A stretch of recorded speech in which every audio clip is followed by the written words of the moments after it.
At sa Kabikulan, Comelec Naga ilalabas na ang listahan ng mga naaprubahan at hindi pa nagparehistro sa barangay at SK elections. Ang detalye sa ulat ni Grace Ricamasimando ng Radyo ng Bayan Naga. Magandang hapon sa iyo, Grace.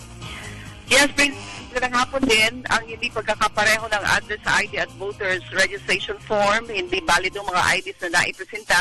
Ito ang mga depektong maaaring maging dahilan ng pagkakadisapprove sa pagrehistro ng isang botante as regular voter. Sa SK naman, ang depektong hanap ng Comelec ay ang hindi pa sapat na gulang upang maging SK voter. Dapat kasi 15 to 17 years old lang ang SK.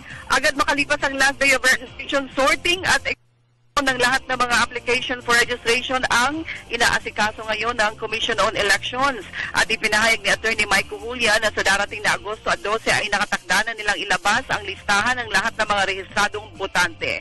Ang mga hindi na-approve ay padadalhan ng notice sa pamamagitan ng Civil Registrar. Maaari pa naman daw na mag-apply sa pagpaparehistrong muli sa susunod na continuing registration. Radyo ng Bayan Naga, Grace Ricamasimando para sa Telebisyon ng Bayan.